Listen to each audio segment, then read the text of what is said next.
Hello and welcome back to Championship Sunday at Kentucky Proud Park. This is the championship game for Great Lakes region of the American Legion Baseball Tournament here. I'm Mason Young here with Prep Spin. Shortly we'll be joined by Kentucky State Chairman Jamie Mills, ready for this game between Terre Haute and Midland. We'll get going here in just a moment.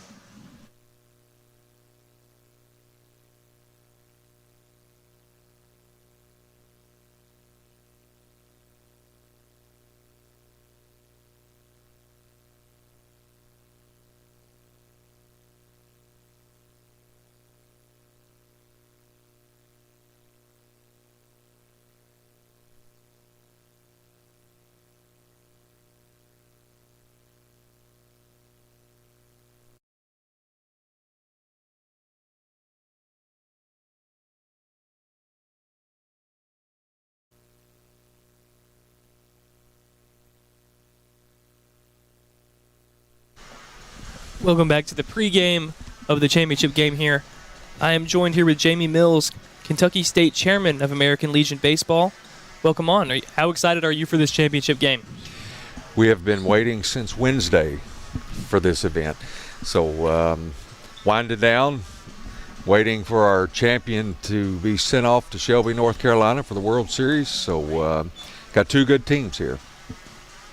Yeah, we've seen a lot between these teams, even a matchup between the two yesterday, 11-5 in favor of Terre Haute. Do you expect anything different between these two teams today? Obviously different pitchers. You know, both of these teams are really good. Midland, Michigan has always been a powerhouse in this region. They've won this region several times. And I suspect that both of these teams are getting down to the bottom on their pitching. They've used a lot of pitching. So we'll see what they got left here. But it ought to be a good game. Yeah, when you get towards the bottom of the pitching, that means we should see a lot of runs scored in this game. The last one, again, a lot of runs scored on Terre Haute's side, 11 runs for them.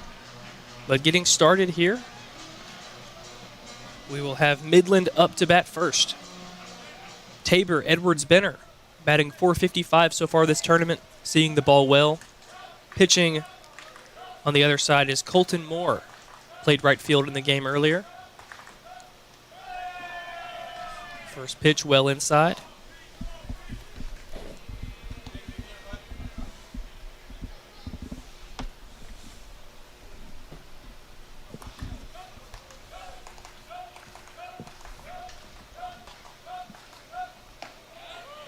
There's the first strike of today's action.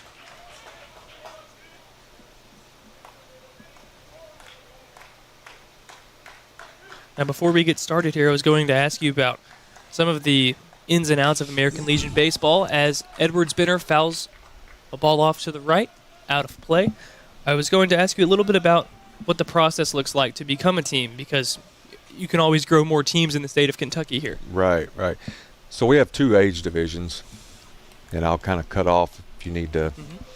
But we have two age divisions, 19 and under, which is what this is. It has the national postseason, where you get a state winner. The state winner goes on to the regional, this particular one, the Great Lakes regional. And then the winner of this will move on to the World Series in Shelby, North Carolina to face the other 7 region winners. So, 19 and under, you just cannot turn 20 years old. Like for this year example, you could not have turned 20 years old in the year 2026. You can be as young as, 13 to play American Legion Baseball. Neither of these teams probably have anybody that young. Yeah. But most of the time in the 19 and under, it's 16, 17, 18, 19-year-olds. If you got some really good 16-year-olds. So that older age group, there's several guys that have finished their freshman year of college that are on these teams. Most of them are probably graduated seniors, probably 20, 26 graduates. There's our first strikeout of the game. Edwards-Benner didn't agree with the call, but we've got one out on the board.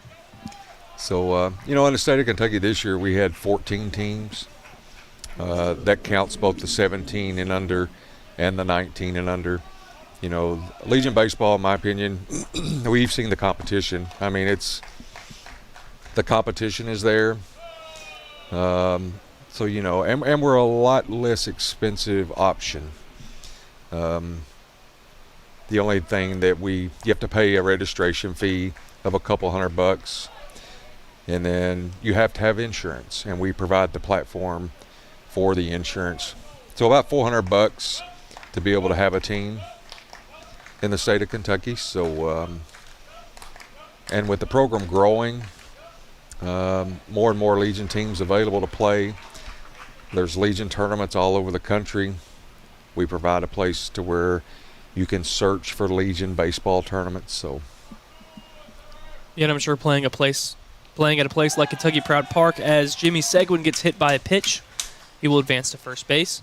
I'm sure playing at a place like Kentucky Proud Park is a pretty big draw to get teams out here, because like you said earlier, they do play again in Kentucky next year. We do. So we bid on the regionals, and it's a 2-year contract. So we have the Great Lakes Regional this year, and then we also have it next year. The Great Lakes Regional it's a week earlier next year, so we will start the tournament on August 1st next year. So, our state tournament, the last 3 years we've held it in Campbellsville, Kentucky for our Kentucky State Tournament. That's where it will be again next year. And we play we played at Campbellsville High School the first year. We've been at Taylor County High School the last 2 years. So pretty nice facilities down there. Very nice facilities. The people of Campbellsville have been very welcoming to us, which is a plus for us. So the athletic director at Taylor County High School, super nice guy. Loves what we're doing with baseball. So we'll be back there for the foreseeable future, as long as they welcome us. And it's a central location in the state. Yes. So, and it's still a growing sport, as Jimmy Seguin gets over to second base off the wild pitch. But it's still a growing sport in Kentucky, which, like we said, it can grow more teams playing American Legion baseball, as travel baseball is still a little bit unpredictable at the time. This is a little different of an experience. Yeah, and we have a set rule book. Pretty much we play Major League Baseball rules. We play under the American League Major League rules, where we allow DH for the pitchers. As there is a 4-pitch walk for Caden Nieto. Jaden Meeske will be up to bat. So we're looking to grow, and we really, this part of the state, the Louisville, Lexington, Somerset, London area, there's a lot of kids that play baseball in this area, and we would love to be able, Lexington has one Legion team out of Post 8 here in Lexington. So we would love to maybe have another one here in Lexington. We have a Legion team in Jeffersontown.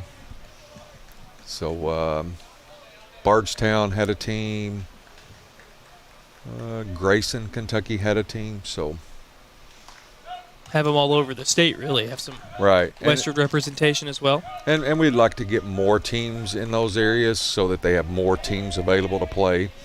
I know a lot of those, like Grayson, J-Town, Lexington, they play a lot of the Ohio teams or the West Virginia teams. So, and it's just good baseball. So, and a lot of times you have high school coaches that are affiliated with the programs coaching the teams. So, I always tell guys, if high school coach is okay, but you also have to abide by the dead period. Of course. So, I always find it better if you have someone independent to coach the team. We've got a stolen base by Jimmy Seguin at third base, and the runner advances to second as well. 2 runners in scoring position.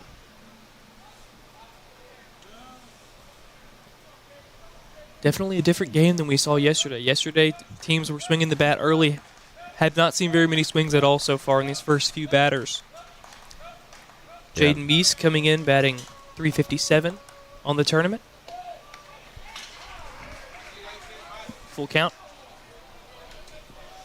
You know, the Owensboro team that just finished up, that's the furthest that they have made it in the regionals. So Owensboro had a lot of talent. Get a short right field. It's going to get down. 1 run scores. Meesk stays, and another run scores. 2 RBI for Jaden Meesk. Early lead for Midland. Well, we talked about they weren't swinging the bat very much. Took the words right out of our mouths there.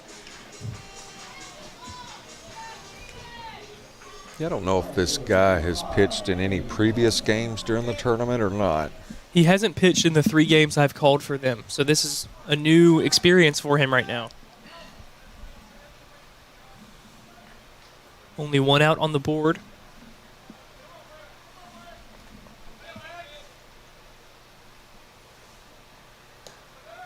This is number 5, Gabe Wegner. Batting .273, the right fielder.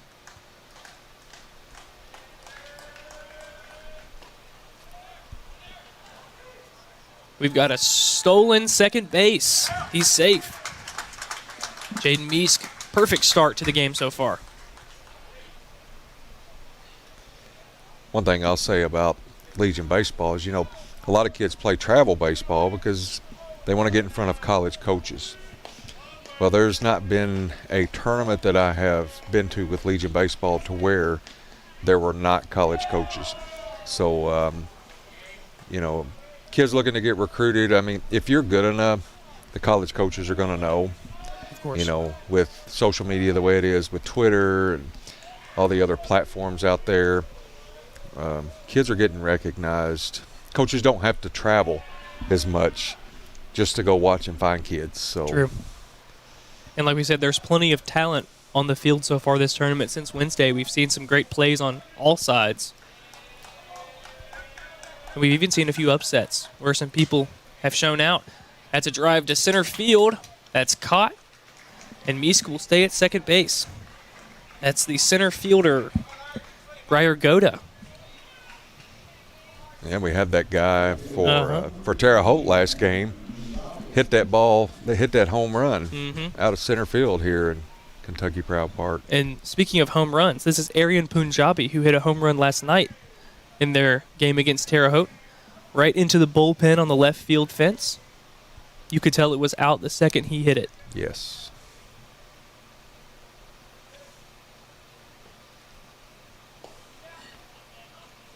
First pitch low. And this kid seems to be a heck of an athlete. He pitched. Yes. I think they're game 2, maybe. Pitched well. Yeah, that's a guy that you talked about college interest for American Legion players. That's a guy who they would look for. Right. Does a lot of things well. And you can kind of slot him in anywhere. Big utility guy. Right. And I always tell my kids, you know, you can't be just a second baseman. I mean, you need to learn multiple positions and be able to adapt and play somewhere else. Because college coaches, you may be a good second baseman in high school and for your team that you play for, but when you go to college, you may be a left fielder. Yep. You know, so. You might have to go to a college with a good 2 players ahead of you who have a lot of talent there. You've got to just figure it out. So I always encourage my guys to learn multiple positions. And Colton Moore down in the count, 2-0.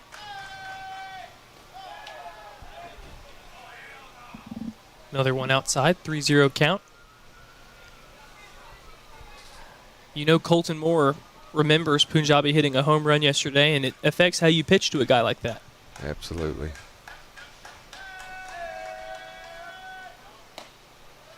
That'll be a strike, 3-1.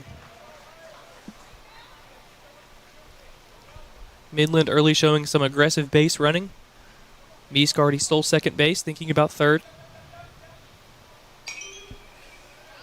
It'll be a foul ball into the Midland dugout. Full count now.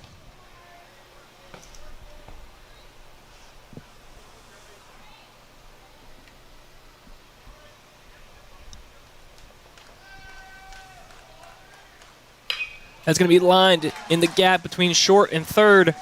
Meesk is running home. Throw at the plate is not in time.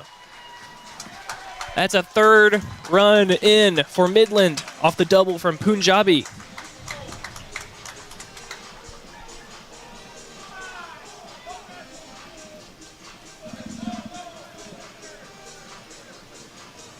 Coming up to bat now, one of the best names I've seen in American Legion baseball, Owen Dominowski. Made a few plays in center field last night, living up to the name. Yeah.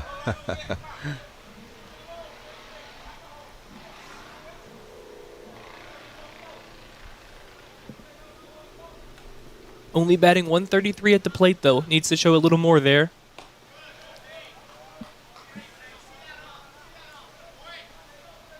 You know, some of these guys, if they're younger guys, have not even played in an atmosphere like this. So a lot of times they're just nervous, trying to perform.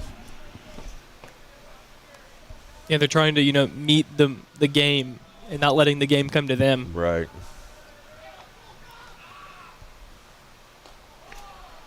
We've had some loud fans these past few games. Today's games especially, fans traveled pretty well. We've got a lot watching here on PrepSpin, who we are thankful for.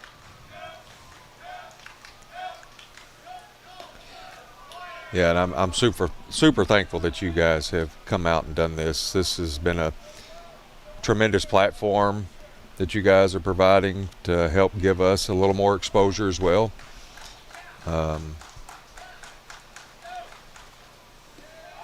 Dominowski walks. Jay Roper will come up. They've switched the lineup a little bit since these past few games, but before we get to Jay Roper, got a little bit of an infield talk coming up. Yeah, so I don't know, if someone's listening and says, hey, I want to start a Legion baseball team, depending on the state that you're in, you can Google American Legion Baseball and then your state, and typically it will bring up the list of chairmen for your state. You know, if you're in Kentucky, obviously that's me. You can email Kentucky American Legion Baseball at gmail.com. Otherwise, if you just Google our state Legion, my name comes up with a phone number and whatnot. So You talked about Kentucky only having roughly 14 teams this year, and you said there are some big states. You said Massachusetts, Connecticut, Illinois, Indiana, Wisconsin with hundreds of teams. right. So what do you think the next step is to get Kentucky to climb up and get a lot more teams? Yeah, there's a look at the website, American Legion. Okay. Yeah, and you can search for state chairman. I always just type in American Legion Baseball Kentucky, and a lot of times it'll take you to our state website. There's a baseball category on our state website. You click on baseball, and that's where my contact information will be. So, in Kentucky, I would like to see us get 20 senior teams. If you look at the way they do basketball and baseball in the state, there's 16 regions. At minimum, I would love to have an American Legion baseball team in each of those regions. Of course. I think that's good representation. And if you do a 19 and under and a 17 and under in those regions, then that puts us at 32 teams. So that's kind of my goal. And, the Lexington, Louisville area obviously could field more teams. So Now there is the home of the Kentucky American Legion page. So there's the Contact Us button. It'll send you towards Jamie's number, and you guys can think about starting your own team. there's a lot of good baseball teams in Kentucky. I mean, if you go down, Somerset, London area, Pikeville, so Bowling Green area, we don't have a team in Bowling Green area. And Bowling Green's a pretty big market for baseball, It is. even having a single A team in town. Mm-hmm.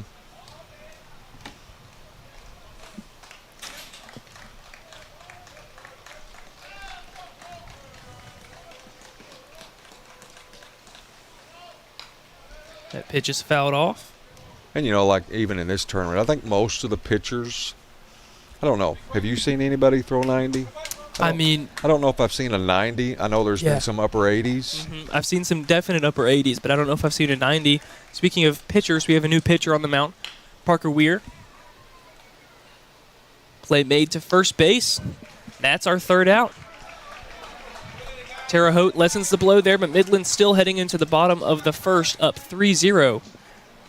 So while we're in the break here, we were talking about how this is such a great facility, Kentucky Proud Park. How did you guys get connected with UK to get such a great tournament to put on?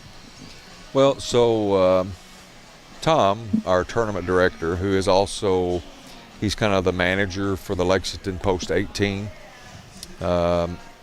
He lives here in Lexington, so he was able to make contact through UK. Told him what we had going on, kind of selling our program, the regional. We have, let's see, what do we have? 6 states represented in this tournament. But he was able to work out through the facilities manager. The field was available. They welcomed the fact that we were here. Matter of fact, I think there's been a couple of their college coaches here. I've seen a few. Yeah. So, I mean, it's an easy recruiting visit for them. 100%. You're at their facility playing baseball, and they want to come watch baseball. So, but yeah, this is probably the nicest regional in the United States. I believe you. It's a wonderful facility. And it's also something new. A lot of these teams, I'm sure they haven't played on turf a whole lot. So Right. it's a new thing. You can even notice on some of the infield bounces, it's different for some people. Yes. And as we go to the bottom of the first, new pitcher Parker Weir is up to bat with Jimmy Seguin at the plate. He pitched on Wednesday, so that arm should be rested up.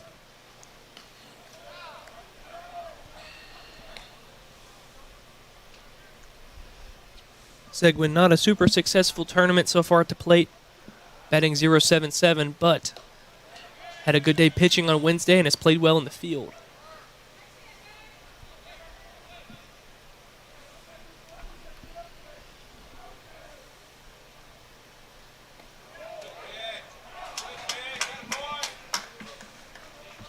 It was a nasty pitch right there. Yeah, he has a very good slider. It seemed on Wednesday that was his go-to. And from my understanding, he is their number one. Which would explain why they pitched him on Wednesday. Knew they would need him today, which is some confidence, but with a team who's been as successful over the years as Midland has been, I get it. It's another foul ball out of the stadium. And we went up on the roof to collect foul balls earlier this morning. About 24 baseballs up there. Wow. How many baseballs do you guys go through per tournament, do you know? So we started with 20 dozen. That's lined out to left center field. And that's a fairly easy catch for the center fielder, Owen Dominowski. So, yeah, we started with 20 dozen, and as of count this morning, plus the 2 dozen we got off of the roof, we had about 3 dozen left. Okay, well, Sponsored or is it out of pocket? The national office sends us the baseballs. that's good. Once we go beyond those 20 dozen, then that we provide the rest. Where would the emergency supply come from? Actually, Tom brought those in Good. yesterday. So the ball that they're using is the ball they're using in the World Series. They have the World Series stamp on them. Awesome. Grounded to second base. Easy play over to Jaden Meesk. Are those Rawlings baseballs or something else? They're the Diamond baseballs. Diamond baseball. Yep, Diamond Baseball is an official sponsor of American Legion Baseball. And they're clearly very good quality baseballs. You can tell. Right, and they every, like during our regular season, we use an American Legion Baseball stamped baseball during regular season. That is roped to right center field. Under it again is right fielder Gabe Wegner. A great stand for Midland. We'll head into the top of the first here in just a moment. We'll be right back.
Welcome back to American Legion Baseball. Top of the second inning now.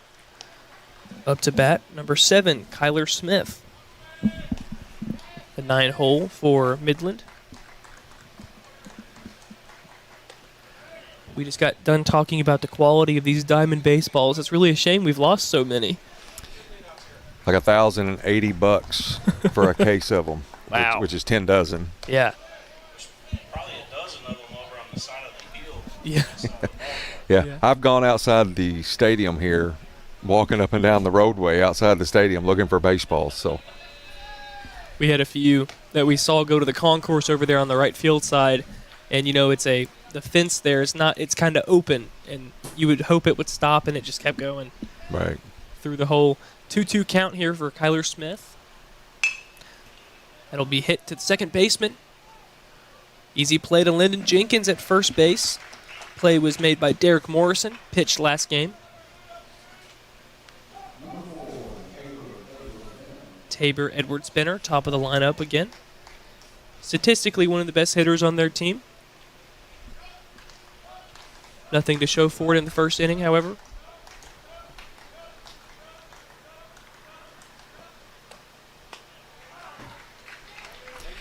So I coached a team in Madisonville, Kentucky. And so I'm not far from Evansville, Indiana. And so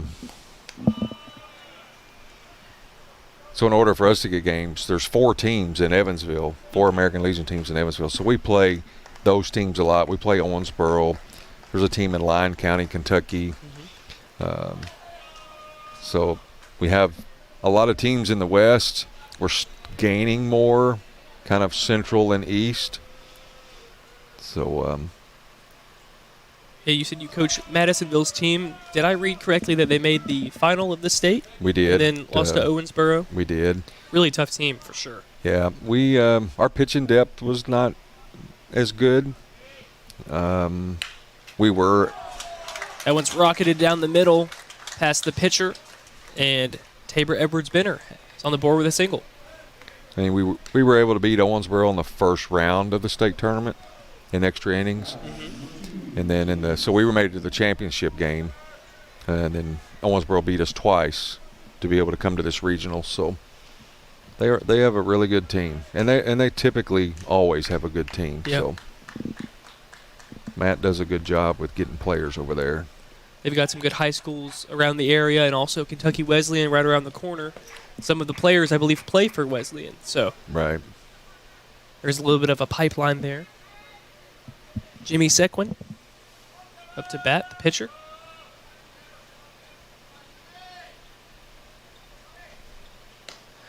We were talking about this before the game started. We saw something very rare yesterday. In the first game, we saw a broken metal bat.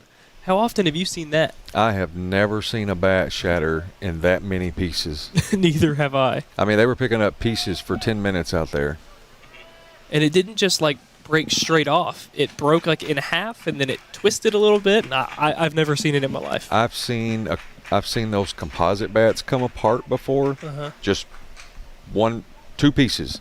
But that bat, I couldn't tell you how many pieces they picked up. That has to be a little bit of an ego boost for the pitcher, right? Right. The stuff he threw was so good, he broke a bat. They use BB core bats or Yes. Any bat that you could use in high school. There's composite bats, BB core. That was strike 3 against Jimmy Sequin.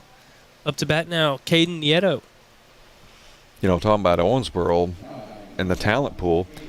I mean, they have 2 teams in the Little League World Series. You know, Oh, I saw that. they Yeah. have a softball team that's in the finals of the World Series right now, right? Yeah, and they have a baseball team, I think, playing in the World Series, 12 and under. Yeah, that really is a great pool of talent over there, and it should help Kentucky as a state overall get a little more baseball respect, because it's not really one of the first states you think of, but in high school baseball, you've got some really great nationally ranked number 1 in the nation. I believe that was Trinity, wasn't it? Yep. So it's get some really good facilities in Owensboro. yes. You know, and the Willoughby kid won Gatorade National Player of the Year. He's coming to Kentucky here to play for collegiate ball. So Yeah, there's always a couple good teams out of Louisville, but not always number 1 in the nation. You know, Trinity, St. X, all good up there. yep. That's it to the shortstop. And that is the last out of the top of the second inning. Still 3-0. Midland leads. We'll be back in just a second.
The second inning, up to bat is the pitcher, Colton Moore.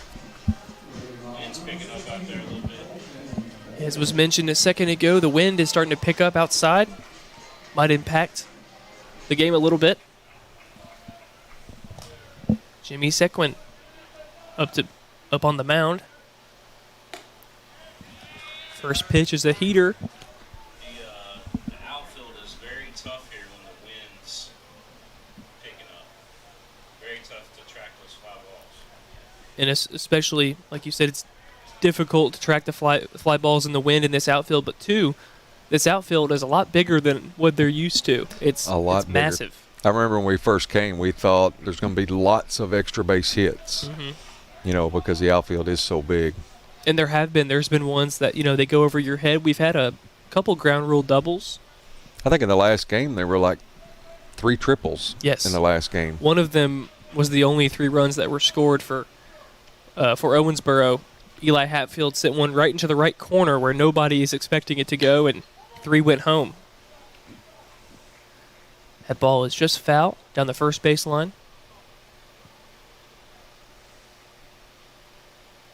but also the distance is just so different here. Like you said, we had a home run that was basically 400 Yes. in the last game. It was Colton Moore, who's up to bat right now. Sends one straight up in the air. Out of play to the dugout. Yeah, that was a shot. I mean, that was, and it hit off of the railing behind Yes. the fence. They thought it was still in play. Right. Owensboro did, but that's one of those where you know it's hit hard. It keeps rising as it goes further out. And I think what helped that was it popped when the ball hit. It popped up to indicate that it hit the top of that rail. So Yes. 2-2 count here. Colton Moore at the plate.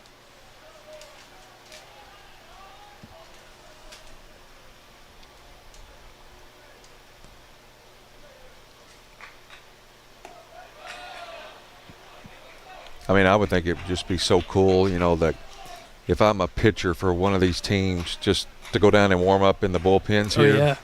yeah, they're awesome. That'll be a walk. Colton Moore takes first base. Most places where you warm up a pitcher is usually in the grassy area behind the dugout. You In know. a cage.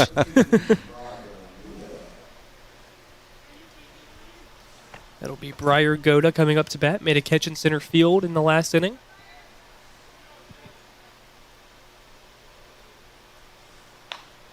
That'll be chopped back to the pitcher. Not able to get it. Play at first. Not in time. Briar Goda's there. One difference that you can notice between these two rosters here is that before the game started, you look at them line up. Terre Haute only has a few subs. Midland has an entire roster full of subs. Yeah, I do know, and that's kind of been over the last few years in Legion Baseball, because the regional tournament, you know, we started August 5th this year.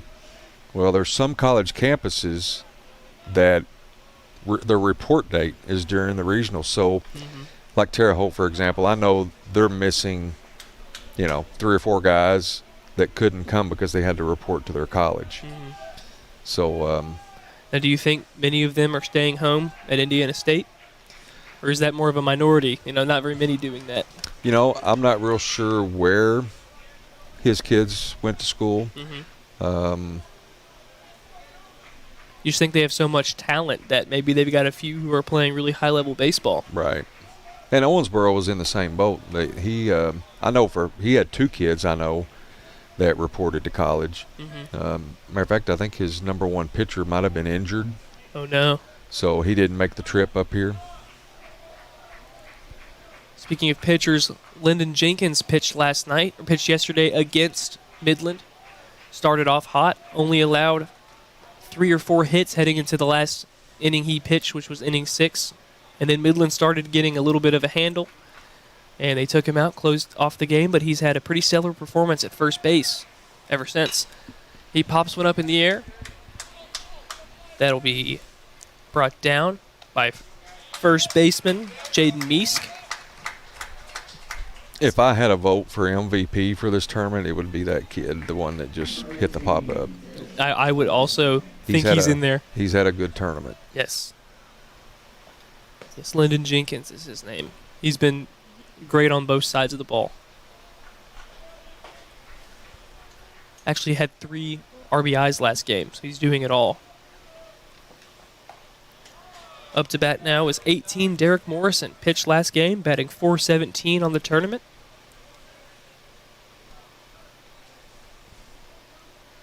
So the reason I brought that up about some of these kids are gone to college.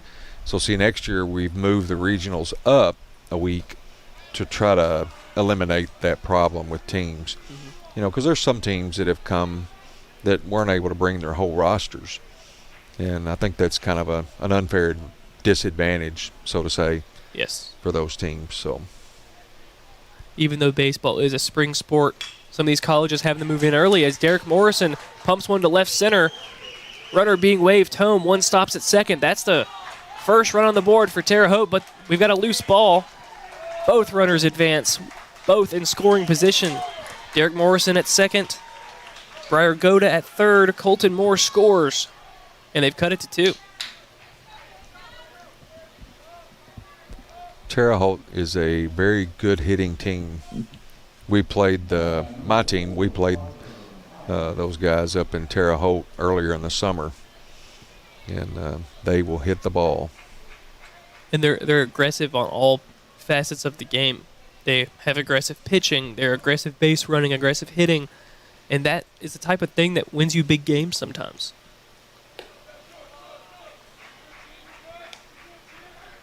Now, this guy batting right now, Parker Hyam, one of the best fielders I've seen this tournament, might be the best fielder I've seen this tournament. For you. Over half of all Major League Baseball players. That's a hit by Hyam down the middle. 1 run scores. You're being waved home. Throw is in time. That's the second out of the inning, but 1 run still scores. Ready for this? And yes, we do have the stat. More than half of current Major League Baseball players played for American Legion. 90 Hall of Famers played American Legion baseball as teenagers. And more than 90 Hall of Famers played American Legion baseball as teenagers. If that doesn't tell you how important American Legion baseball is to the growth of the sport, I don't know what else to tell you. Yeah, and it's every year we have we select a Major League Baseball player who played American Legion baseball. Mhm. We nominate them for our Hall of Fame.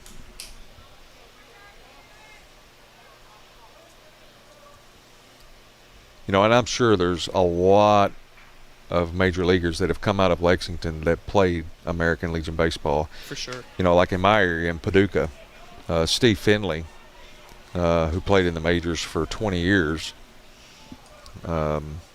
he played American Legion baseball for Post 31 in Paducah. You told us Paducah Post 31 was the last Kentucky team to win it Yes. all in 2001. Yes. Yogi Berra is one of the top names along with Johnny Bench, Bob Gibson, and Bob Feller. Yeah, plenty of big names, like you said, Yogi Berra and Johnny Bench.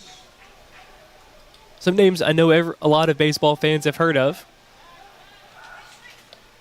Little hesitation on the throw from Seguin. Gets back to the base on time. Still 2 outs. 2 strikes as well for Dom Barnhart. Came in later in the previous game to bat. And that's a strikeout. Heading into the top of the 3rd inning, Midland holds on to their lead 3-2. We will be right back after a short break.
Welcome back to the top of the 3rd inning here at Kentucky Proud Park.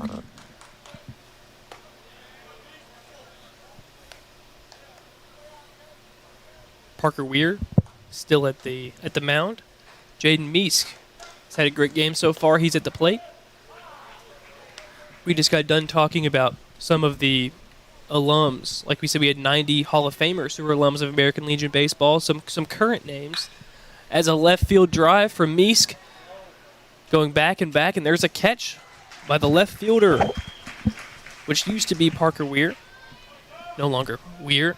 But like we said, the players who are still playing MLB baseball, we have Corey Seager, Alex Bregman, Justin Verlander, JT Realmuto, and Cal Raleigh, a name that's been pretty hot recently. He's had some of his best seasons in the MLB. All played American Legion Baseball.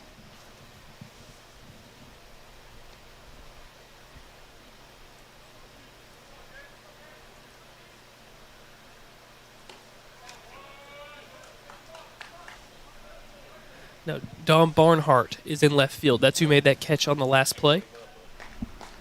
Gabe Wegner at the plate now. Yeah, I think, what did we say? There was three or four Kentucky guys. Yeah, we've got 3: Pee Wee Reese, Corey Hart from Bowling Green, and Steve Finley. Yeah, I know Corey Hart played for the Brewers. Steve Finley played for, I think, probably most known for playing for the Diamondbacks. Mm-hmm.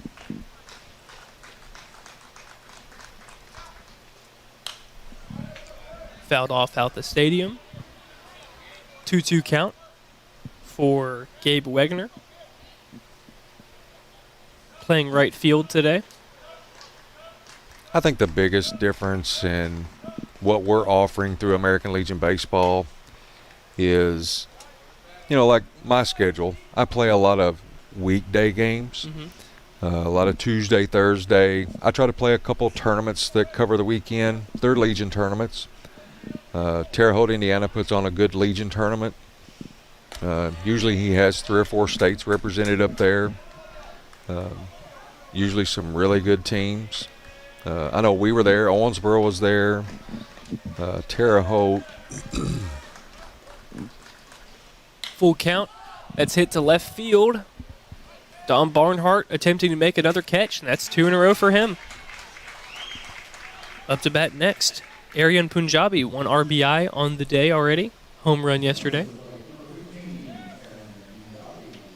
But the biggest difference is the amount of travel. They don't have to travel super far to play games.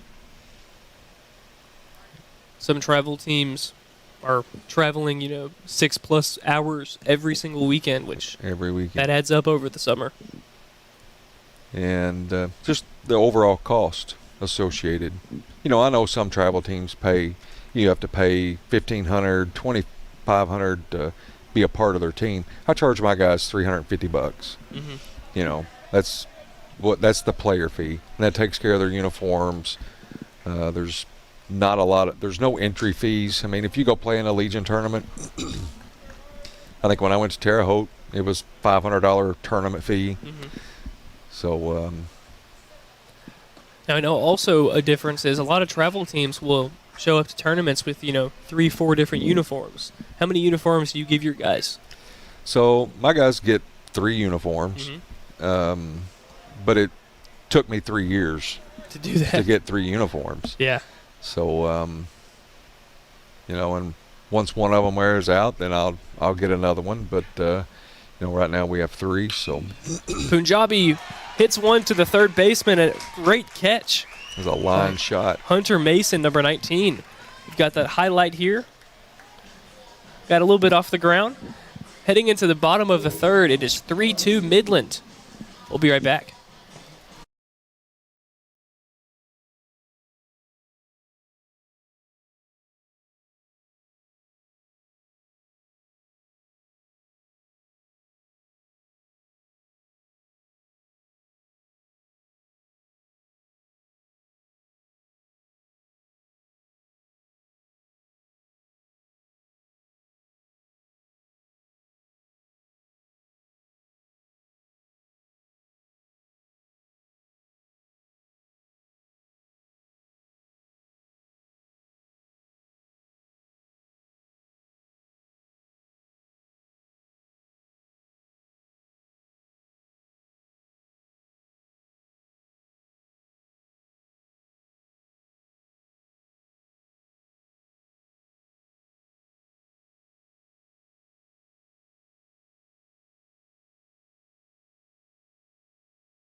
Welcome back. Parker Ware up to bat. Lines one, another catch at third base. There's a little bit of a magnet over there. That catch was made by Jay Roper, number 16. It's turning out to be a good ball game. After that first inning, I was a little worried it would get away from them, but Terre Haute has responded well. Like you said, they're a good hitting team. They're starting to show it now. Noah Fields up to bat.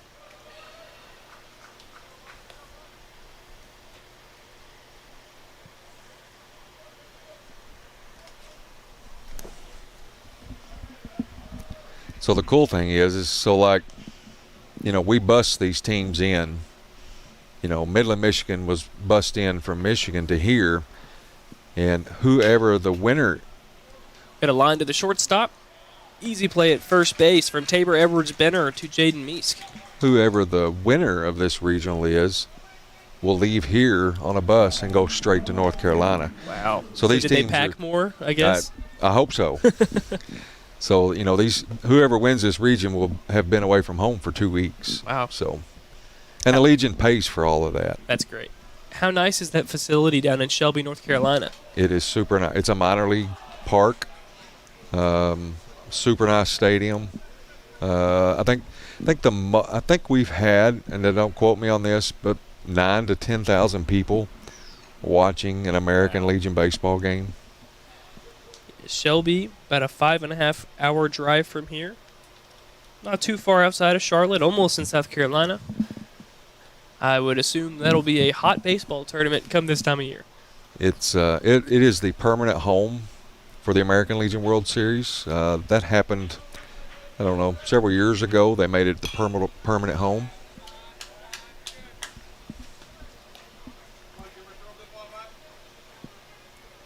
Hunter Mason gets a handle on that one. Out into foul territory. 1-2 count, 2 outs. And Shelby is a small town. I mean, it's not a very big town. That is a great inning for Jimmy Segwin.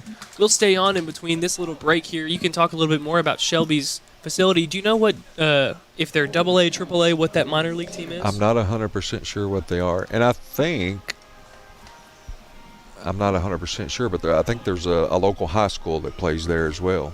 That has to be a great experience for those high schoolers getting to play in such a big facility. It's a super nice facility.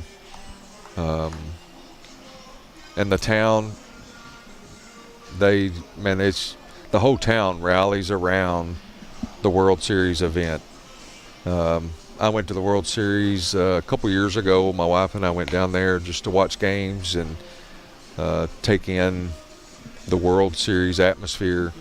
And I was blown away by the amount of people that were there watching the American Legion World Series. Yeah. Well, I mean, when you think of, if you ask a casual baseball fan or a sports fan, you ask junior baseball, what do you think of? They're going to say Little League World Series. Right. But the great baseball experiences don't just stop at, 13 years old. There's some great baseball being played at the American Legion, and there's other tournaments across the country, but it's not the only World Series that's popular. Right. And, and when these teams start out their year, they all have one goal, and that is to win their state, go to regionals, to make it to the World Series. Getting started here in the top of the 4th inning, we've got Owen Dominowski.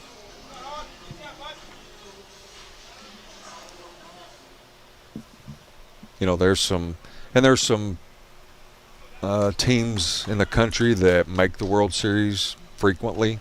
Midland, Michigan being one of them. Tupelo, Mississippi always had a good program. Troy, Alabama, League City, Texas. Yeah, I've got some numbers, some stats here written down. Since 2022, that year, Midland ended up winning it. 2023, Cedar Rapids, Iowa, won over Midland in the regional. They headed down to Shelby. Midland won it again in 2024, so that's 3 straight championship appearances. And then last year, Rockport, Indiana won over Cedar Rapids. So Cedar Rapids has a pretty good program down there. So this is Midland's 4th time being in a regional final in 5 years. Yes. That's a powerhouse right there. Yes. Gardner-Webb University plays there. It sounds like Gardner-Webb University plays at the Shelby, North Carolina facility. No wonder it's so nice. 2-2 count for Dominowski.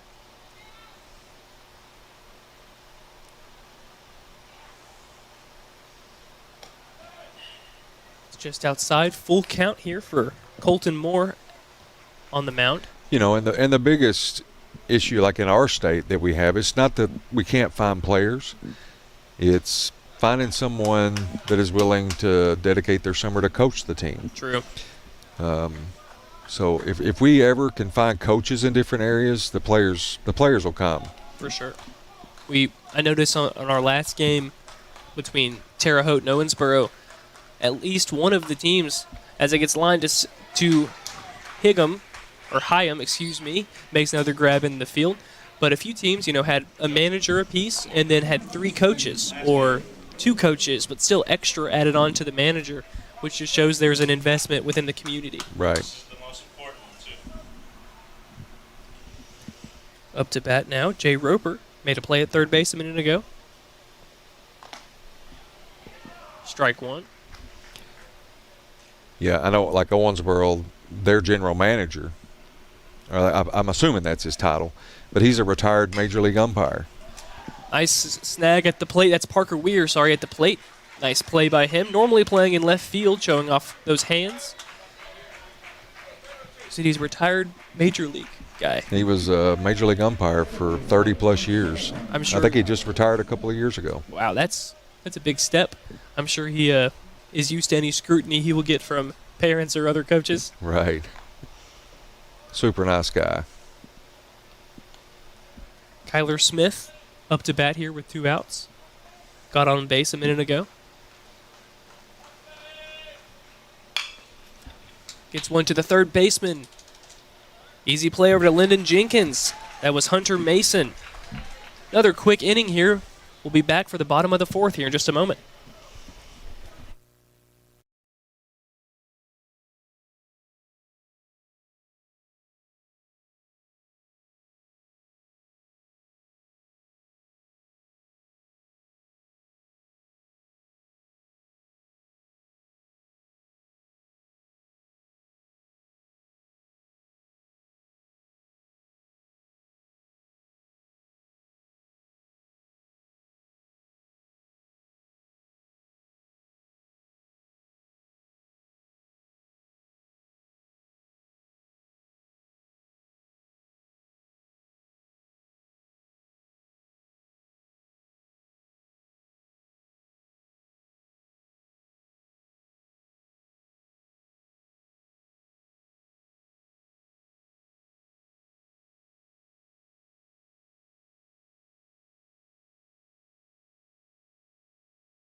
Welcome back to Kentucky Proud Park. On Prep Spin, I'm Mason Young here with Jamie Mills, Kentucky State American Legion chairman. Bottom of the 4th action here. That's hit into center field pretty deep. Backtracking as Dominowski makes the grab. That was Colton Moore at the plate.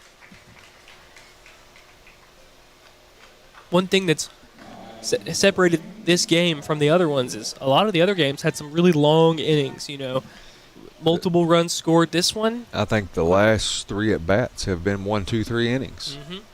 And it helps when the pitchers are doing their job. Parker Ware came in for Terre Haute, had a great performance. Jimmy Seguin still holding strong here. From a pitcher's perspective, this guy's pounding the zone, keeping them off balance, getting ground balls, pop-ups, and that's your job as a pitcher. Yes. And also saving his arm by making quick work of a few of the at-bats.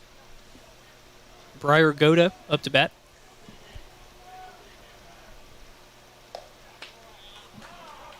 Two balls, 1 strike.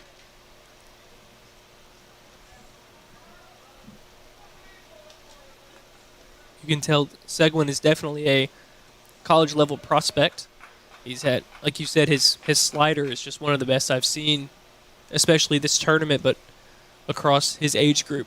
It's a great slider. You And he know, doesn't just lean on it either. Yeah, and he's eligible to play Legion baseball for, I think, 2 more years. We looked up. Wow. They will always be in contention if they have some pitchers like that. Full count for Goda.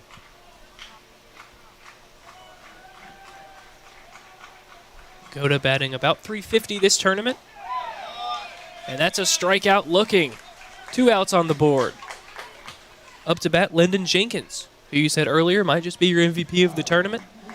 I hope I didn't jinx it. Needs to find his way into this game.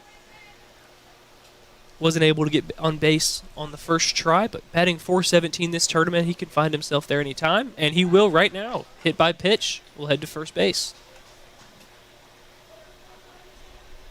One rule that I've noticed that has been kind of widespread is the courtesy runner. And I've noticed even when Lyndon Jenkins was pitching, not all the time, like that wasn't like their first instinct. Now, has that always been a thing in American Legion Baseball, or is that a new rule? So it is a new rule for postseason. We used to could use courtesy runner during regular season only for your pitcher and catcher. The last rule change year that we had last year, they allowed the courtesy runner to be used in the postseason. It kind of helps speed the game up for your pitchers and catchers. So especially for your catchers, where it takes a long time to get that gear on sometimes. Right. These guys are pros at it now, but at the lower level, a lot of the time you need that time could be wasted. And I don't know if you noticed, like even the new rule has been implemented this year with the clock between innings. You know, they have once the defense begins to come off the field, they have 2 minutes, and then the next pitch should be ready to go. I've taken that for granted up here. I have something to think. I have something to know, like when we're coming back on. But I think that's a great change. I know baseball purists will, like everything to be on the fly, but I think some of that has to be structured. And right. The 2-minute clock is a good example of that.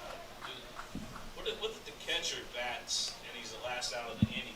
Is there any give in that, or is it strictly just 2 minutes?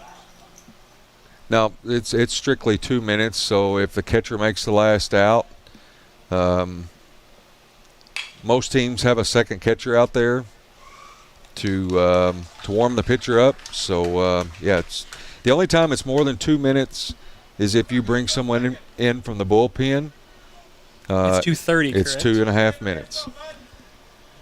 Well, we're heading into the top of the 5th inning here. Not much happened these past 2 innings. 3-2 lead for Midland. We'll be back here in just a moment.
Back to the top of the order for Midland at the top of the 5th inning. Tabor Edwards-Benner up to bat.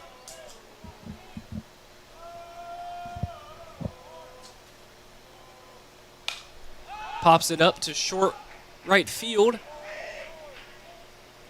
Loud call there from the right fielder.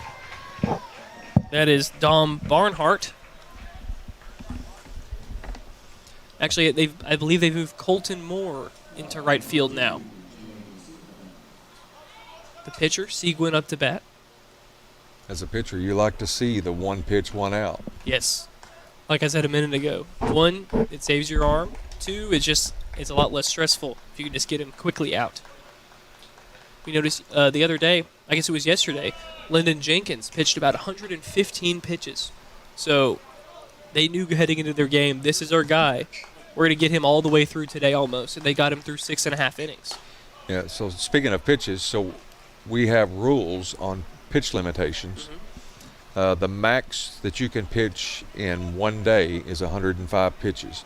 Now, if he threw that many pitches, you're allowed to finish your last batter. Yes. It was a really long at-bat to end it. That's a fly out to center field. That is caught by Briar Goda. Yes, I remember I was looking at the live pitch count. He was about 103 and then had a 12-pitch at-bat. And I'm sure the coaching staff was just like, hold on for this last one, get him out. Unfortunately did not, but they ended up securing the win. That's what matters. Yeah, we abide by the pitch smart pitch guidelines for pitch counts. How many days of rest is needs to happen after 105 pitches? Is it 4? 4 days. You can pitch up to 30 pitches and still come back the next day. If you go, I think it's like 30 to 46, you got to have 1 day's rest. Caden Nieto lines out to center, and no catch made. A diving attempt by Briar Goda slipped right out of the glove. And Midland has new life.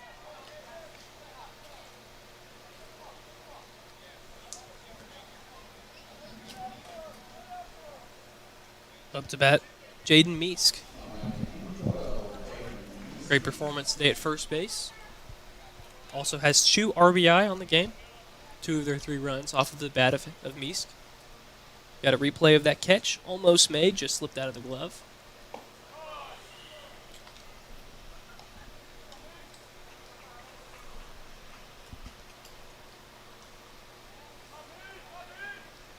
We talked about the size of the field earlier and the wind and the sun making it difficult on the outfielders. Also, one thing is the depth perception. I'm sure they're not used to looking straight into a press box that's as tall as Right. you can see, you know? Yeah, and I was just looking at the flags. It looks like they're blowing left to right. Or right to left. Yeah. My other left. 1-1 count here for Meesk.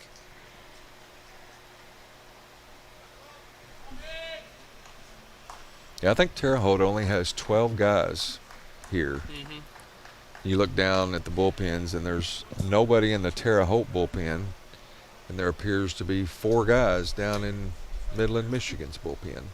Yes, I was pulling up the rosters before today, and I saw the bench for Terre Haute only saw 3 people. And when I looked at Midland's, it was basically an entire roster full.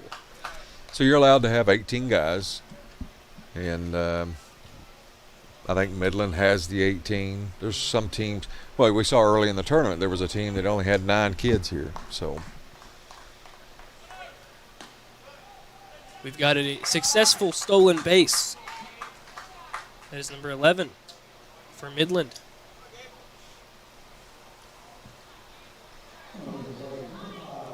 And as we say that, Meesk takes first base. Up to bat now, Gabe Wegner, right fielder.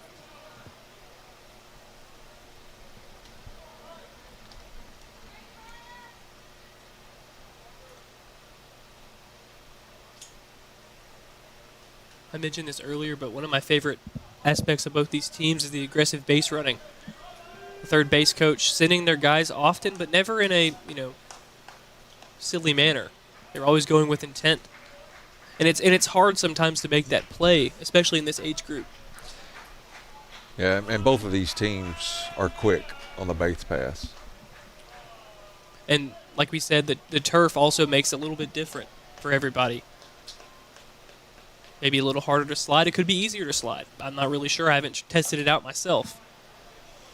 Sometimes on the turf, you have to be careful when you do slide because you may slide right past the base. Yeah, I think we've seen that a couple times. we have seen that happen a few times. We had one on second earlier today where it looked like he was safe for sure. Hand came off the bag. Shortstop was on it. Tagged him, got him out.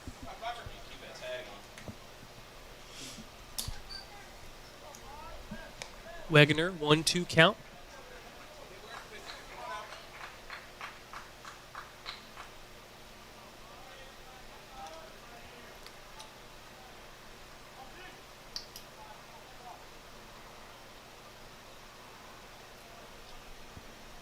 Ware takes a look at second base, delivers the pitch high and outside. 2-2 count. One thing I will say is the staff here at the University of Kentucky have been extremely helpful. You know, the gentleman running the scoreboard is the gentleman that runs the scoreboard for UK baseball. Uh-huh. So all of the guys that we have operating here do it for the University of Kentucky. So we're They super even- appreciative of that. Yeah, I agree. They've even been super hospitable to myself. When I came in here the first time, this is my first time coming here, as we have another walk. Bases are loaded with Aryan Punjabi coming up. Might be the last guy I'd want to see if I'm Parker Ware. That's But right. when I came through here, I didn't exactly know where to go, and asked a few workers, led me right to the press box. So, very nice folks working here at Kentucky Proud Park. We got the catcher Noah Fields going to chat with Parker Ware before probably the biggest at-bat of the game so far. Top of the fifth. This is where the going might get tough for the arm of a pitcher.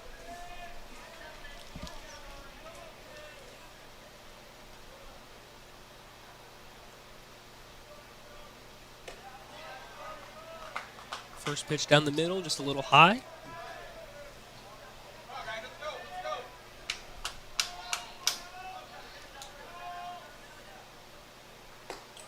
That one's down the middle for a strike. As you guys might be able to pick up, the fans are starting to get a little bit more into it. Less walking around, everybody's kind of stationary 3-2 game in the fifth inning. Yes. for the whole thing and a chance to go to North Carolina.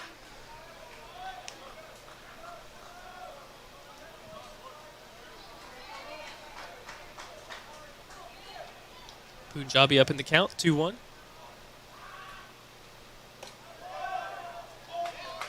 That one called a ball, 3-1. This is a tough situation for a pitcher. 3-1. If you throw a ball, somebody walks home. And he throws one inside, somebody will walk home. Tie ball game. 4-2 lead now for Midland. Coming up to bat, Dominowski, but first, an infield meeting for Terre Haute. While we're in this little infield meeting, I was going to ask you, I'm sure you've had some interactions with the coaching staff of a couple of the teams. I have. Talk a little bit about their mentality and how they are handling the whole situation, because I'm sure this is new to a lot of them as well.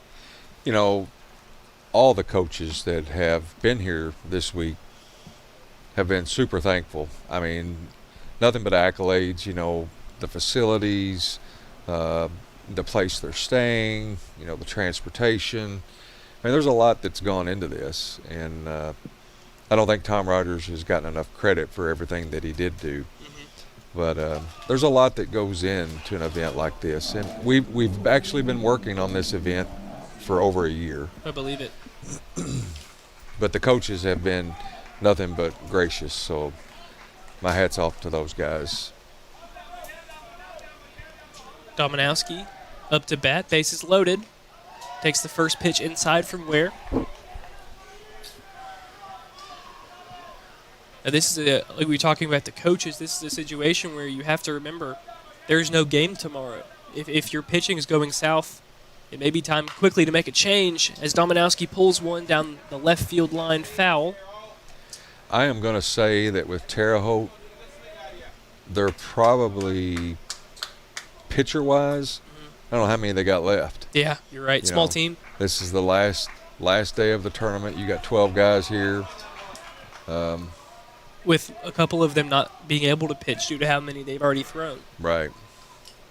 That could definitely be a reason why Parker Ware is still in the game, and they've already had one, but they know they can trust this guy. He's had a few good innings today. 2-1 count for Dominowski. Just one more out needed. That one's low.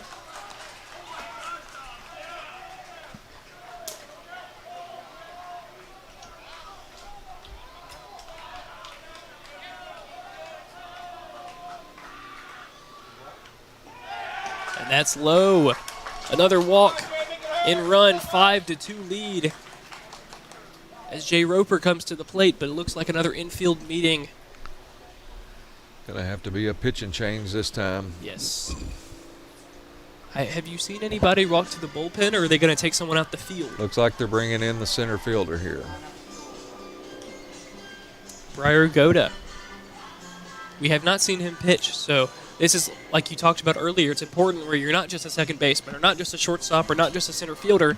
You kind of have to be a master, a jack of all trades here. Right. And in a championship game, this is a really big time for Briar Goda, assuming he is the one coming to the mound. Looks like he's a lefty. Yes, he is a lefty.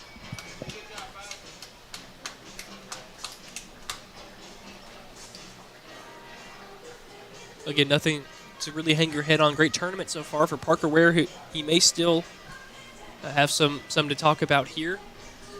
Needs to trust Briar Goda's arm to take them to North Carolina. I believe he will come back out and go to his natural left field position, but he may go back to center to replace Goda.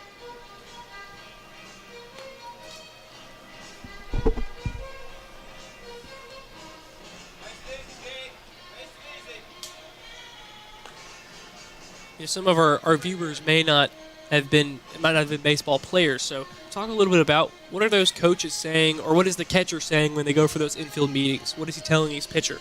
You know, a lot of times you can talk to your catcher. Your catcher knows your pitchers. Mm-hmm. You know, knows if he's struggling with the strike zone, or if he's losing velocity, or you know, if he's missing with his sliders. You know, your catcher's a valuable asset for a lot of reasons. Mm-hmm.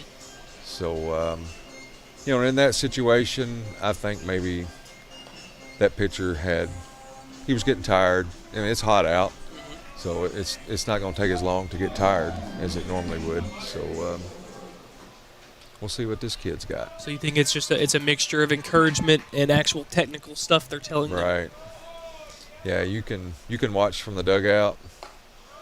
But your catcher can tell you anything you want to know about what's going on with your pitcher. Of course. Goda, his first pitch is a strike to Jay Roper. Again, only one more out needed to move on to the bottom of the inning.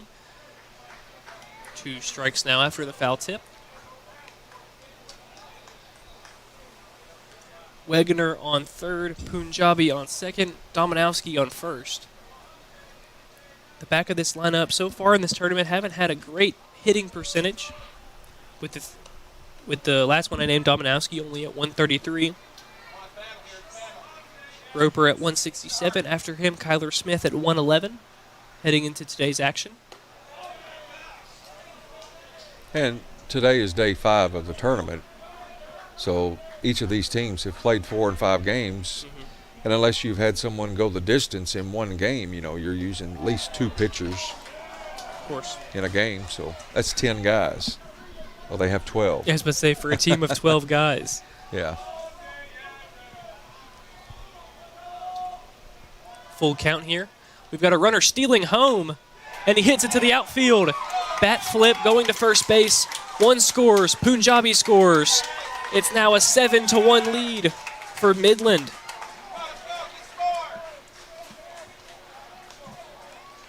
Roper ropes one to left center. He takes first base. Dominowski on third now. Coming up to bat, number 7, Kyler Smith.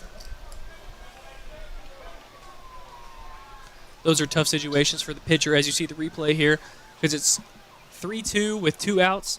You really don't want to walk a third guy in. Right. So he kind of just gave him, a little bit of a meatball there. And in that situation with the 3-2 count, 2 outs, the runners were in motion. Yes. And so the guy on second was almost all the way to third by the time the guy hit the ball. And Wegener was about 3 steps away from home plate when the pitch was being delivered. he knew.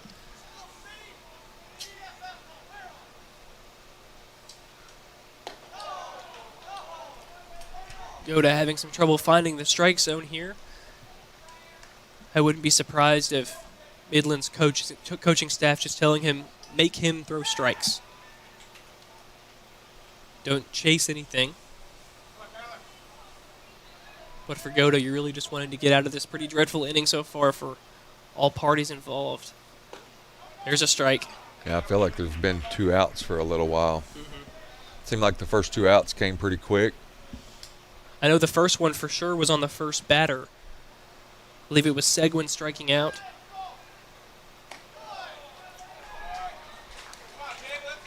And there's a walk, bases loaded again.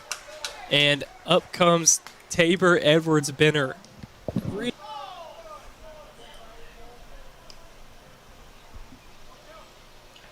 This is where the depth we talked about from Midland comes into play.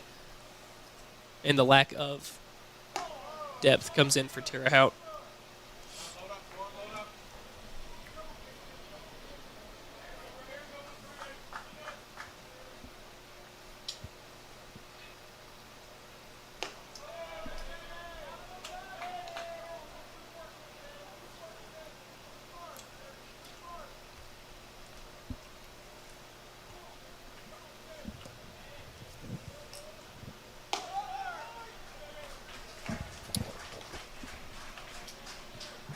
That's another walk home.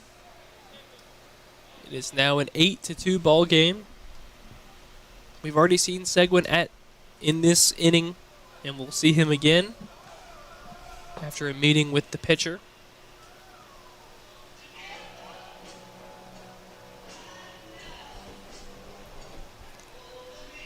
Yeah, this is a tough spot as a coach. You know, trying to make a decision on who can go up there and throw strikes at this point. You know, your arms are exhausted. And like we talked about, you've had some of your best arms already played because they knew they had to get here first. Right. Lyndon Jenkins pitched yesterday. We've had Derek Morrison pitched last game. Colton Moore started this game, who might have been one of the better arms. And it actually looks like we're going to keep running the same thing here. Goda's going to stay up. Still remains 2 outs. That one's going to hit the strike zone. Yeah, when you come up to the losers bracket in this tournament, I mean, it just makes the tournament that much longer. For sure. But they've got nothing to hang their heads about. I mean, they have played a phenomenal tournament. And they know at full strength, or nearly full strength, they did beat this team yesterday. Quick pop-up from Noah Fields, not able to get the runner out at third. But they won 11-5 yesterday. So, It's all about matchups. yes. And like you said, losers bracket just adds that extra game where you lose arms. That's a foul ball, 2-2 count. But like you said earlier as well, Terre Haute not scared to swing the bat. And to come back into this game, you got to be aggressive at the plate Absolutely. with 2 more at bats coming up. That one's lined to left center field, and it's going to get down. 1 run scores. A second run scores. They're going to hold him at third, and he's safe at second. The runs will count. 10-2. Looks like he was at the base, but the tag wasn't made in time. We've got a pinch runner coming in. That's Caden Summerfield. As we watch the replay here, dropped it right in the gap in left center. Yes, tag was not in time. First pitch goes for a strike. Yeah, Up to bat. so in this case, you know, Sequin was the pitcher, had that double, so they put a courtesy runner in for him since he's the pitcher. Yes, that is a good catch there. The rule is in effect right now. Number 9, Caden Nieto. The catcher is up to bat. That's a unique situation in their lineup. The pitcher and the catcher are back-to-back. You might have 2 courtesy runners in a row. Right.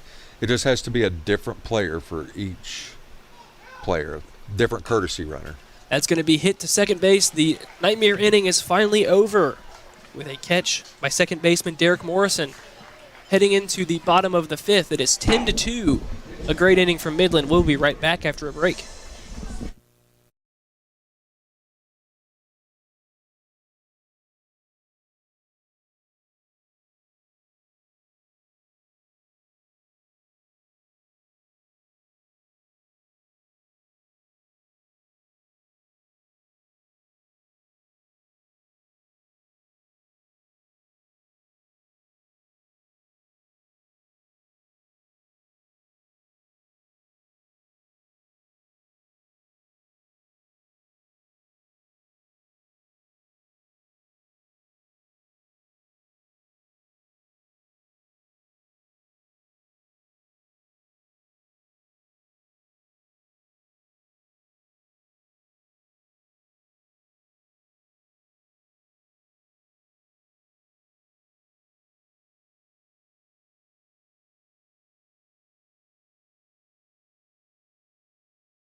Welcome back to Kentucky Proud Park. Bottom of the fifth coming. And a massive thank you to Kentucky State American Legion Chairman Jamie Mills for coming on and talking for about 5 innings there. Some valuable information that we did not know.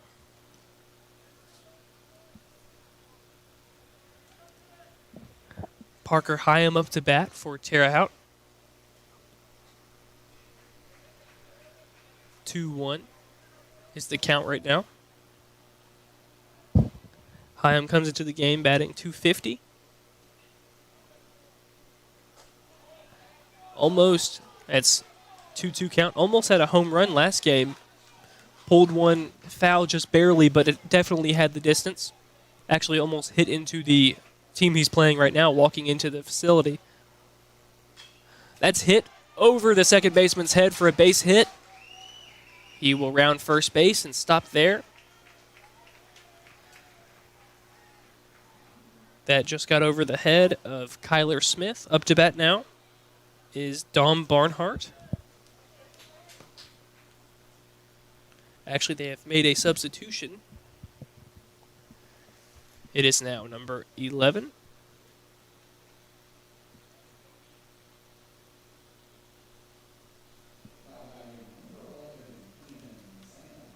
It's Ian Sam who pitched last game. Pretty stellar performance for about 4 innings.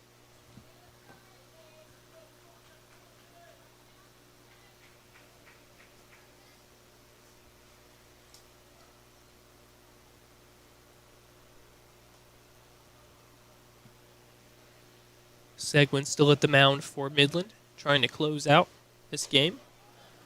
First pitch outside.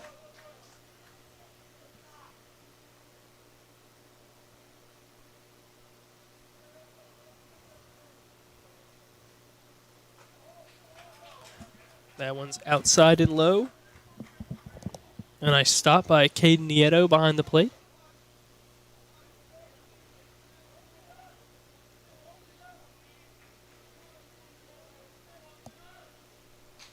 That one's chopped over the pitcher's head. Play's going to be made at first base. Kyler Smith.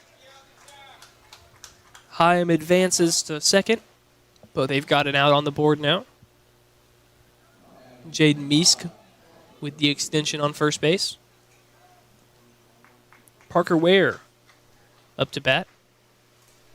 Started in left field, moved to the pitcher's mound, now in center field. Has played all over the place so far this game.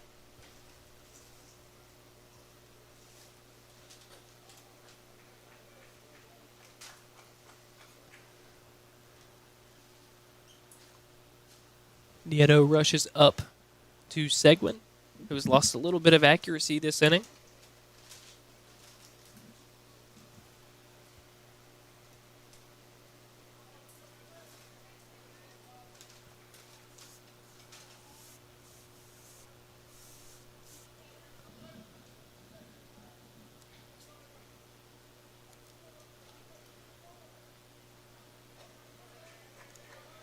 That's a strike swinging.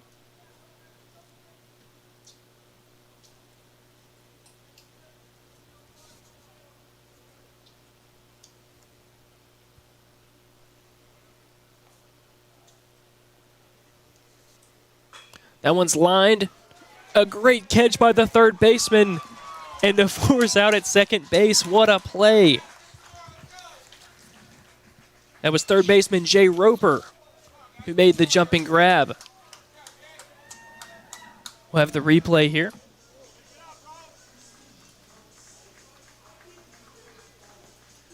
Yep, lined over. Thought it was over his head. Leaping grab. And we will head into the top of the 6th inning with a score of 10-2. We'll be right back.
Jaden Meesk up to bat for Midland at the top of the 6th inning.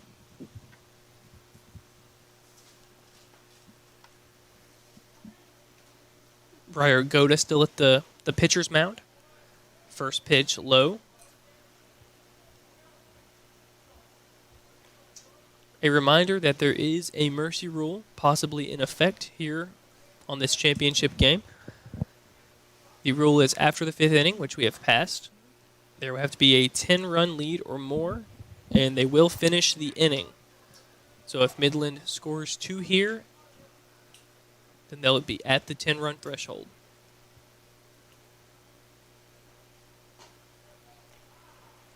(3-1) count right now for Meesk. 2 RBIs on the day, batting around 400 this tournament. That's another strike, 3-2 count.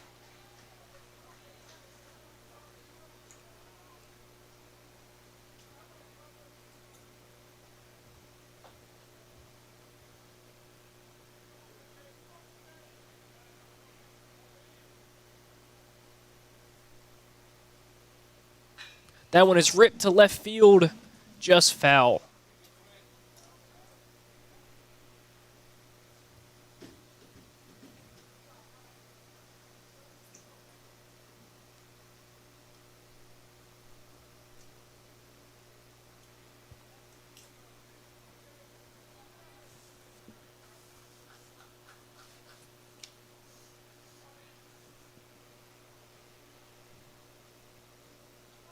And that one hits Meesk. He will take first base. In comes Gabe Wegener up to bat. The lefty.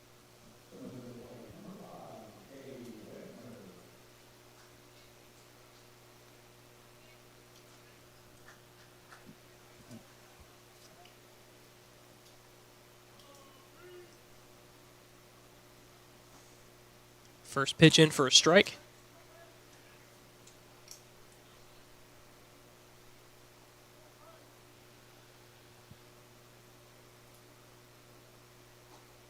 Swing and a miss.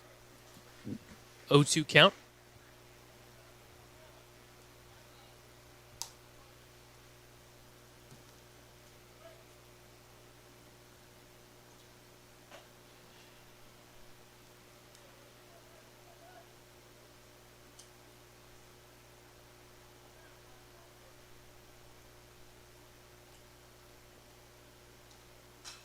That's flown to left field. Catch made.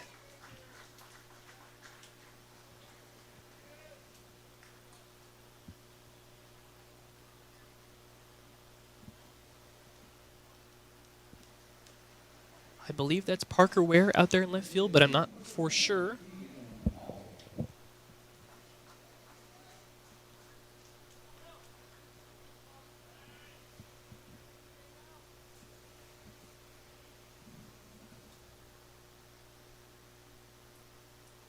Keegan Molly at bat. Hasn't been in the game so far today, but did pitch as the second pitcher yesterday against Terre Haute.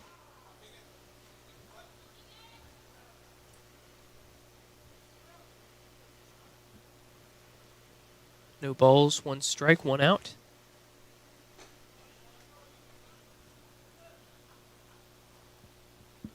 Molly is pinch hitting for Aryan Punjabi.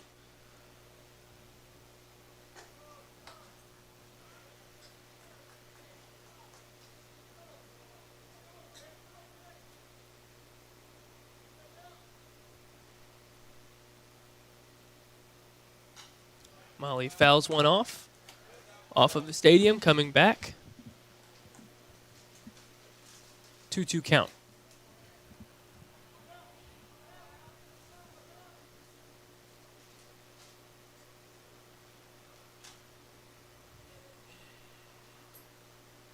Strike 3.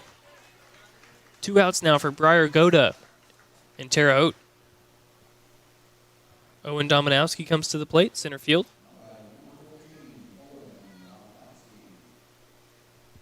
Dominowski scored earlier.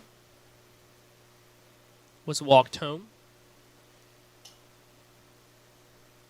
Sends this one deep to left center field. And the catch is made by the center fielder. That is it for inning 6, or the top of inning 6. We will head to the bottom of inning 6 here in just a second.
Noah Fields, the catcher, will lead off for Terre Haute.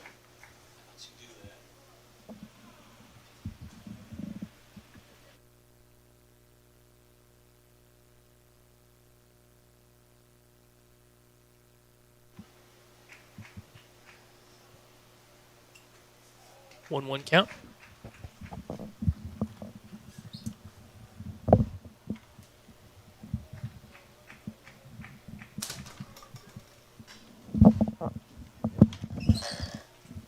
That one's flied out to center field.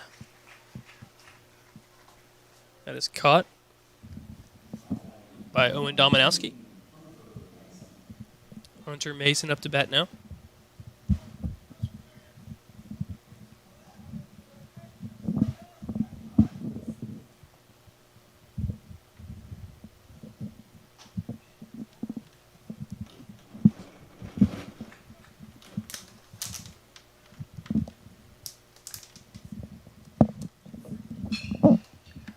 Let's hit to the shortstop.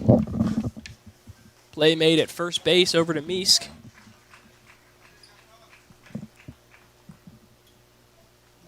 Tabor Edwards-Benner made the play at shortstop. Colton Moore up to bat. Started the game as a pitcher. We've got a replay of the ground out to short. Throw was a little high. Meesk got his foot back on the bag before the runner got there.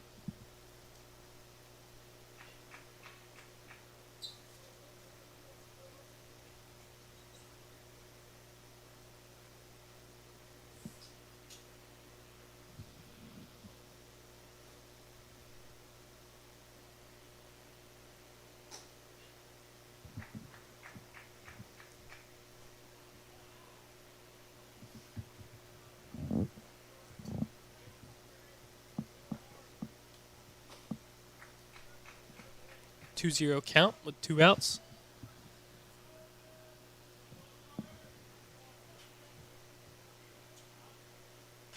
Colton Moore swings on one.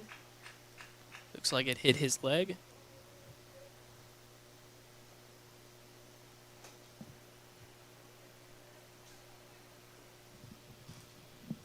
Three-one count.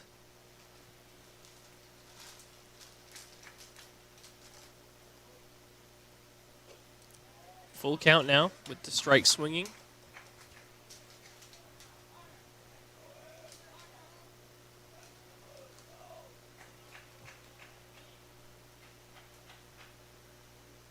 That one's hit high and deep to center field. And it is brought down by the center fielder to end the inning. That was Owen Dominowski having plenty of reps out there in center. Heading into the top of the 7th, we will see Midland up 8. We'll be back.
Jay Roper up to bat. Briar Goda on the mound for what may be Terre Haute's last field stance of the summer. Roper hits one to center field, running up for it, not able to get it. And that's a single on the board. Kyler Smith, the second baseman, comes up to bat. Edward Spinner on deck.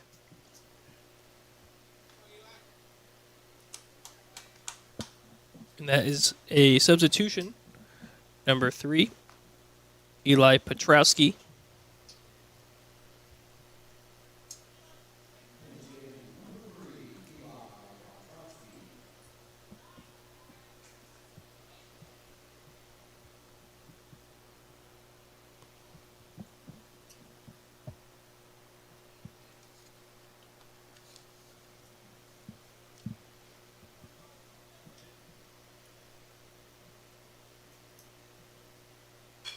That's a line to the shortstop.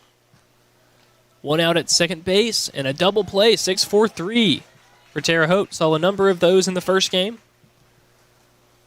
2 outs on the board. Initial play made by Parker Hyam.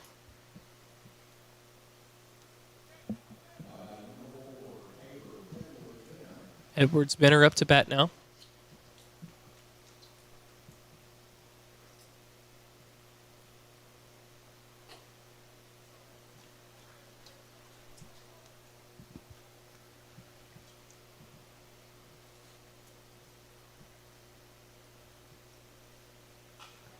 That one's popped up into the infield.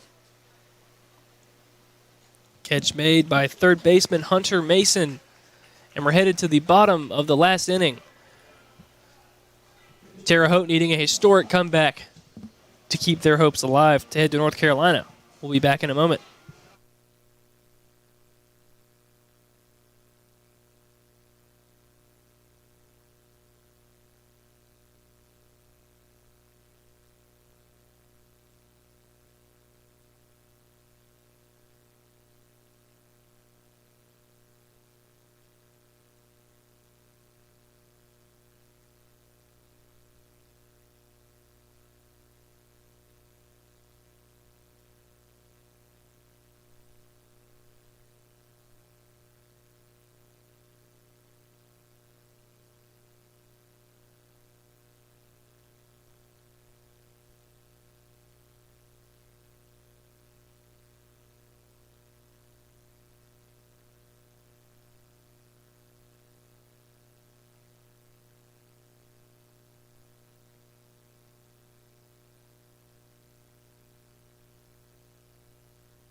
Bottom of the 7th inning now. Up to bat, Briar Goda. Midland 3 outs away. Goda hits one to the second baseman. That's an easy play to Meesk for the first out. Kyler Smith with the grab.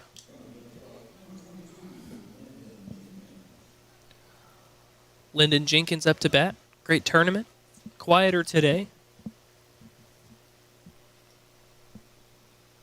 Or quieter in this game.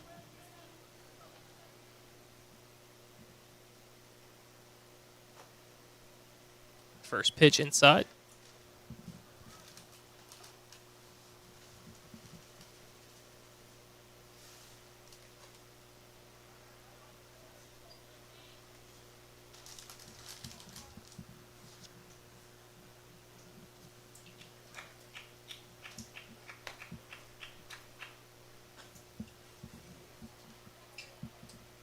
Three zero count.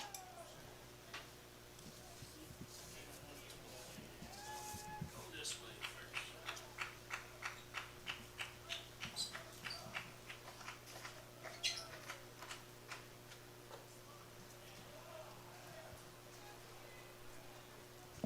3-1 count.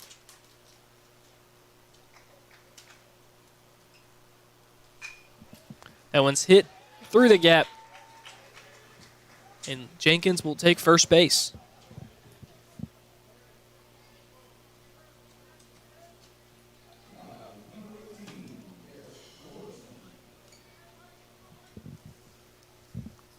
Derek Morrison comes up to bat.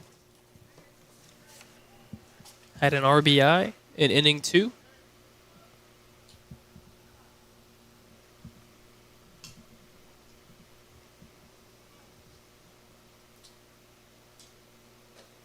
Swing and miss on pitch 1.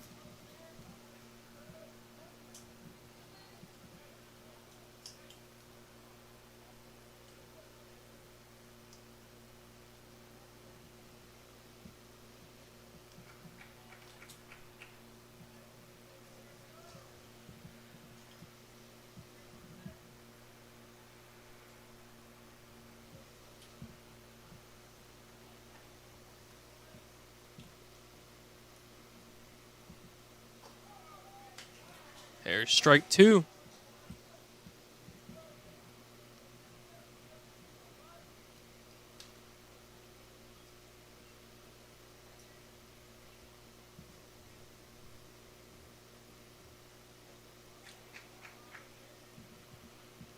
Two-two count for Derek Morrison.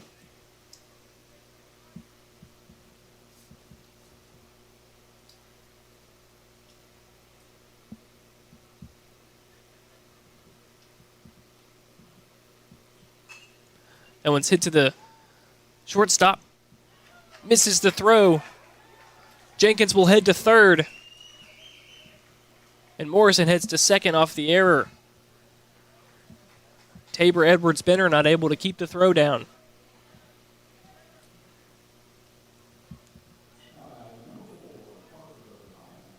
Parker Hyam to the plate, but first, Jimmy Seguin will talk to Caden Nieto.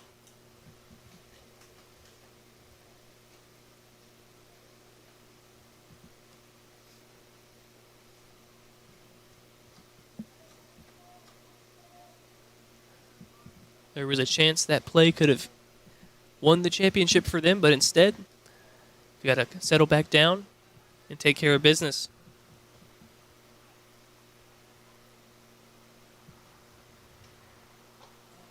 First pitch right down the middle.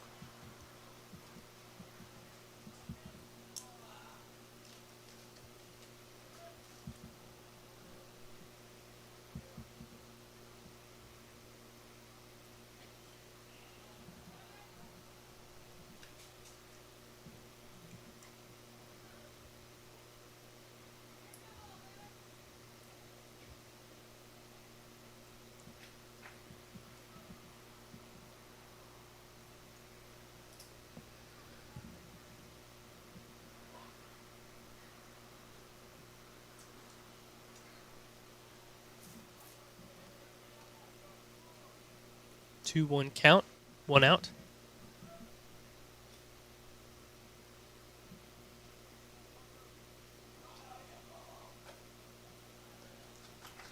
Three-one now. One ball away from loading the bases. With Dom Barnhart on deck.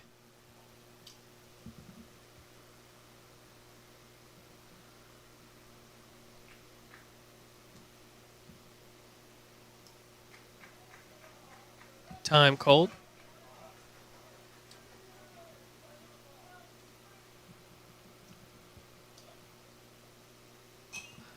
That one's popped up. Out of play into the stands. Full count now for Parker Hyam.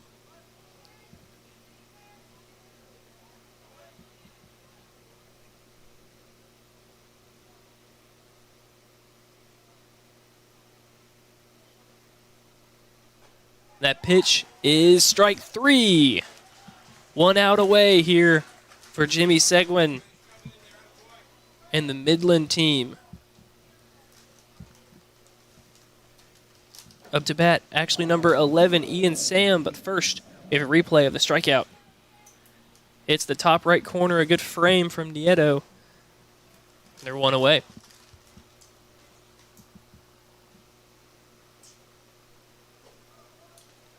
First pitch inside for a strike.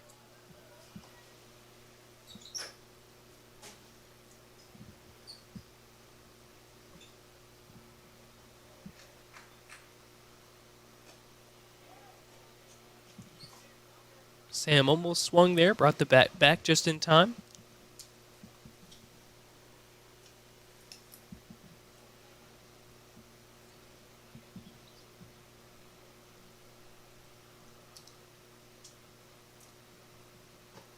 Strike 2, swinging.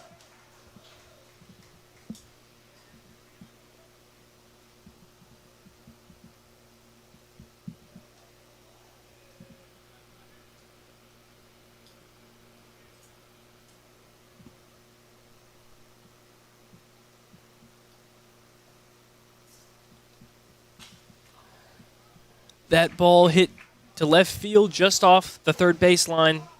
Foul. Still 1 ball, 2 strikes. And a sigh of relief for Michigan.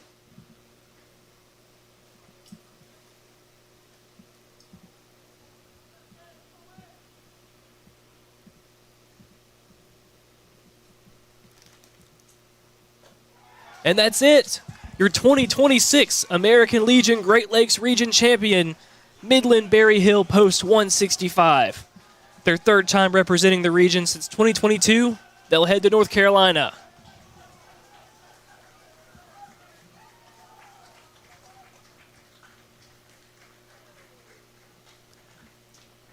Jimmy Seguin leads the way.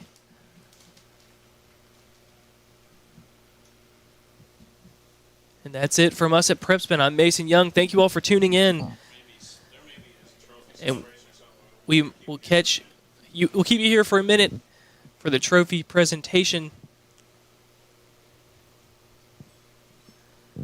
Once again, a Midland team representing the Great Lakes region in Shelby, North Carolina for their 3rd time since 2022. And in every year, except for last year, they made at least the region championship game.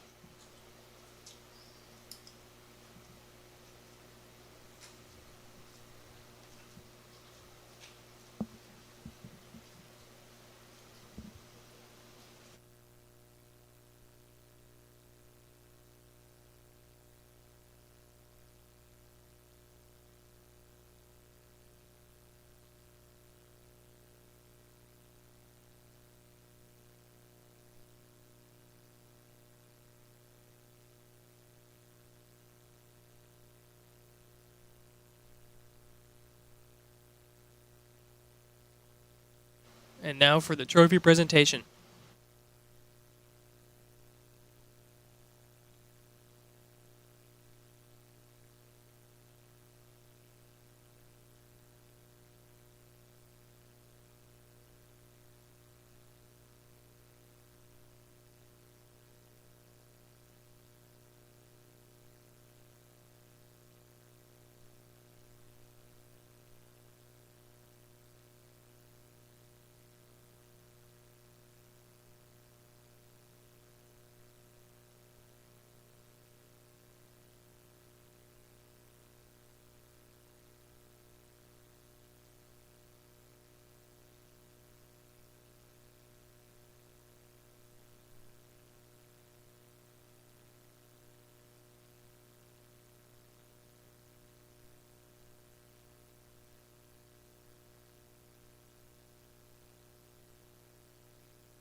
For the individual players from Midland, Fayetteville, Michigan, 7 4